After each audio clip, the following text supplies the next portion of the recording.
Alright everyone, we start off today talking about the Hunter Biden laptop case again. Of course, this is the biggest modern political scandal. Most of the so-called scandals we had under Trump weren't.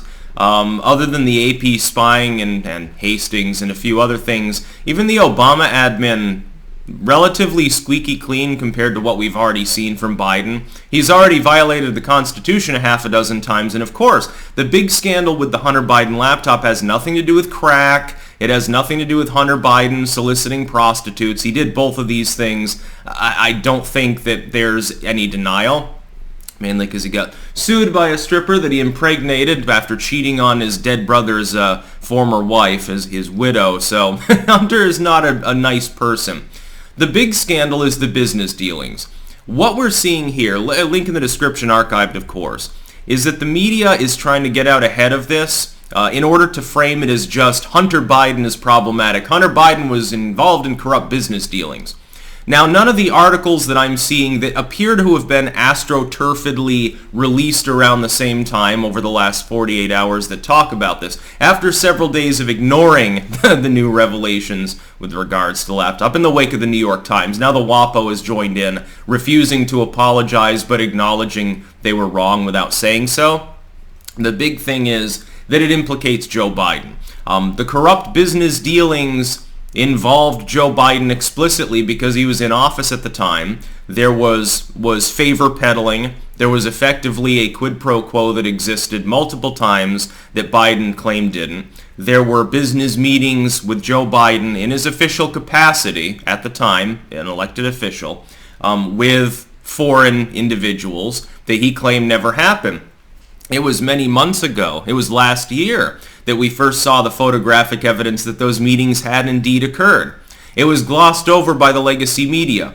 They're going to throw Hunter Biden under the bus to protect Joe Biden. And I think I know why. Imagine what happens in the midterms. The Republicans will win control of the House. That's now, I think, beyond it's beyond the realm of possibility at this point that the Democrats are going to hold the House. Unless there's a massive sea change in the next few months, the inflation's not going to go in the right direction. Even if Joe Biden were to fly single-handedly over into Ukraine and blow up a Russian column, stopping their advance on Mariupol or something, it wouldn't help him because it's the economy, stupid. You're going to have another half a year of shitty economic news, increasing prices, gas shortages, probably rationing at some point. Biden is going to take heavy attrition from this.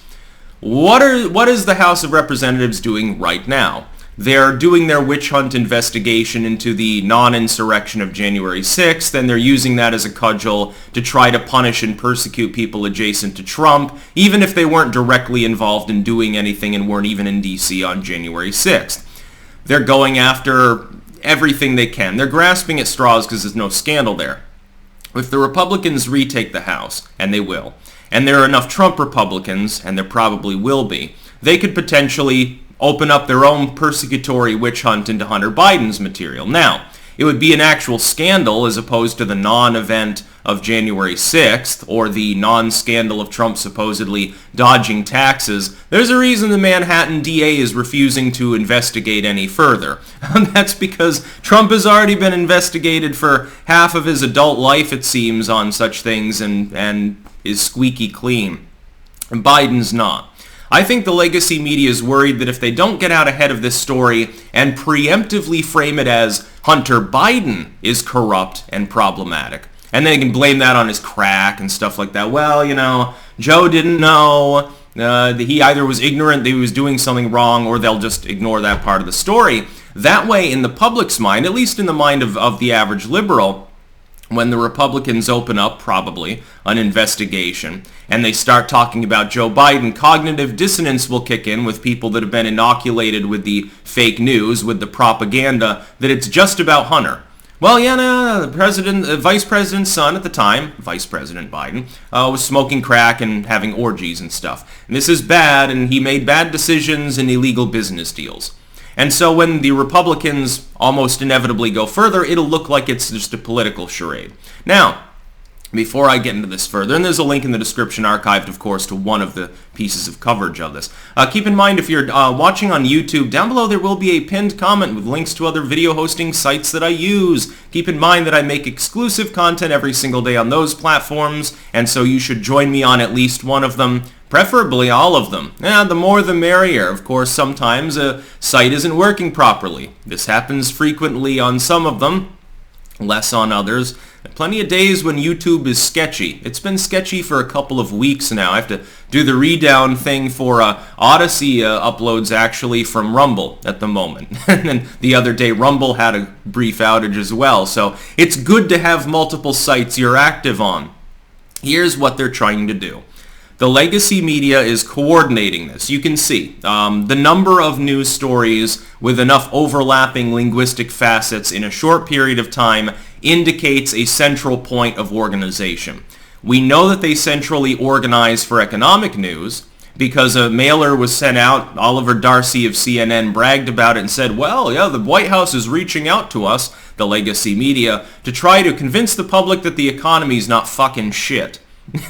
They're to get, as they put it, to get real economic news out there. As to ignore the inflation rate, ignore labor force participation, ignore deficit, ignore literally everything. Anyway, they're going to try to cast this, you'll see, as a story of Hunter Biden being corrupt. And so it'll seem like sour grapes political posturing when they bring up Joe Biden, even though Joe Biden is directly implicated in business dealings, a quid pro quo, etc., as I pointed out. The thing is this. What you have is a situation where there's a difference between the public story and any prosecutory element. CNN saying, well, Hunter Biden could be prosecuted for this. I doubt it, because the DOJ is run by Joe Biden. Lackeys of Joe Biden have replaced any semblance of actual justice in much of the federal level U.S. justice system. Considering the dealings here, it'd be a federal case, which means the odds of an actual prosecution, I still think, are on the lower end. The idea of an investigation, well, the Republicans can stage one after the midterms, but it'll just look like political persecution. Essentially, they'll do the whataboutism thing with January 6th or with Trump and his Trump Tower meetings or something, all the phony bullshit that we saw then. A false equivalency will be drawn, even though there is no equivalent.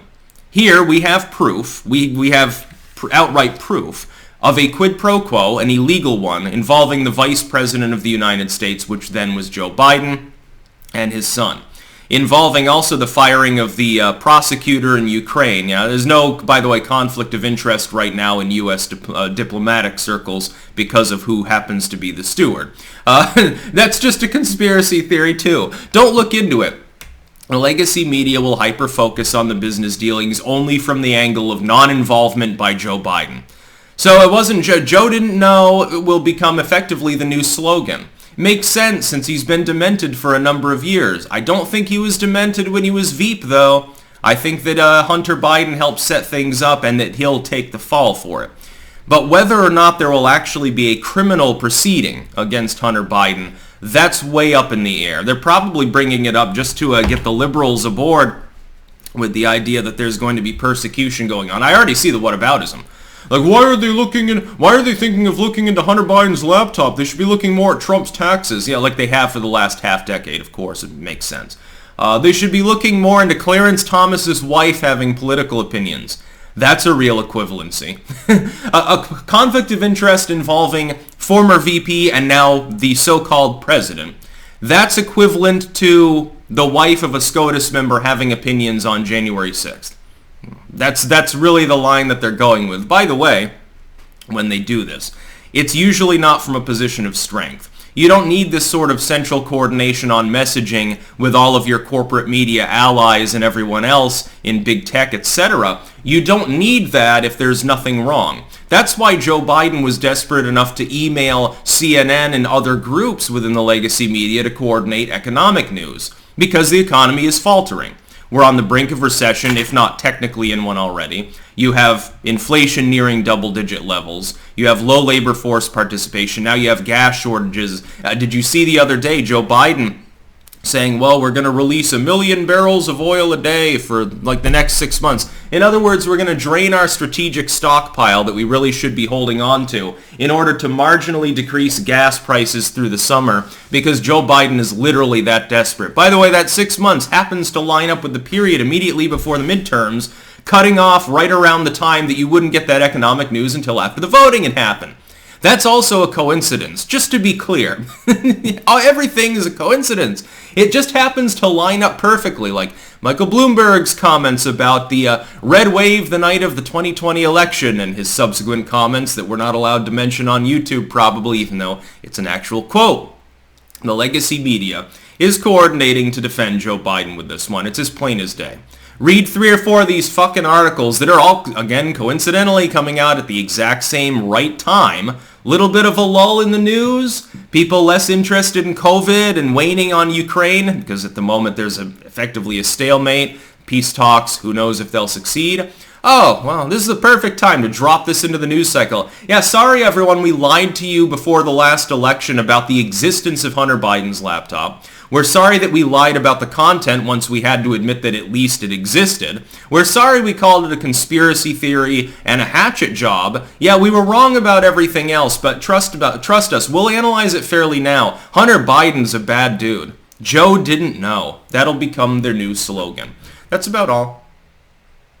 Peace out.